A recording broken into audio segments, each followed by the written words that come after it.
Sanders is, he's formally supportive of Israel. It's clearly not a big item on his agenda, and he would prefer to avoid it if he can. He comes from a pretty progressive family, and his brother, I guess his brother's name is Larry, is even a supporter of BDS, the Boycott, Divestment, and Sanctions issue. So, my guess is Sanders knows the truth, and for political reasons he can say it, and I kind of don't have a problem with that. I have a problem when you say more than you have to. But if you're going to say some, bromides and cliches every once in a while so you can be spared yourself the wrath of the lunatic Israel lobby, it's, in my book, it's okay. And I'm pretty certain that Sanders knows, so to speak, the real deal. But when you get to the mainstream of the Democratic Party, Hillary Clinton, Obama, they've been a complete nightmare, and they're responsible for all the crimes that are committed. They have full primary responsibility. If you take the case, for example, of Operation Cast Lead in 2008-9, Israel made promiscuous use of the white phosphorus. Every white phosphorus shell that Human Rights Watch found in Gaza, they put out a report called Rain of Fire. Every white phosphorus shell is made in the United States.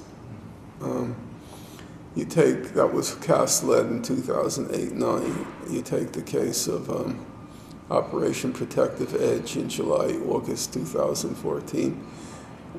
In the midst of this horror,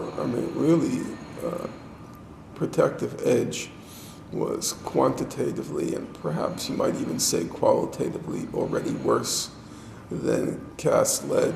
Just to take one example, in cast lead in 2008-9, 6,300 Palestinian homes were demolished. But in Protective Edge, it was 19,000. It was it was 3 times as many homes were destroyed. And every day Obama said, he or one of his spokespeople said, in the midst of this carnage in which 19,000 homes were destroyed, 2,200 Palestinians were killed, of whom 1,600 were civilians, 550 were children.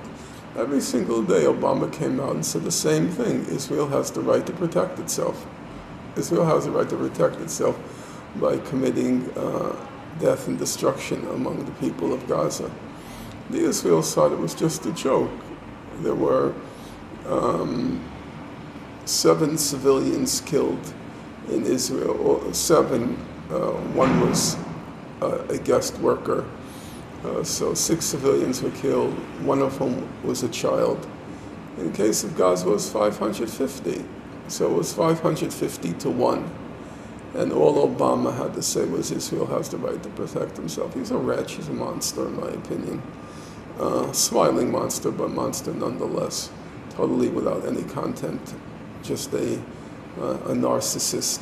Every day now when you open up the paper, there's another story. Today, Obama, if you open the morning paper, Obama says we're going to keep juveniles out of solitary confinement. Well, that's great, Mr. Obama, but why did everything come in the last year? Because all he cares about, he has only one thing, all he cares about is his legacy and his memoir. So his memoir is going to be filled with, he raised the minimum wage, and he did this, and he did that. Yeah, he did all of it in the last year. And the same thing, in the case of Israel, Palestine, he's done nothing at all along, except cause the death and destruction of the people of Gaza.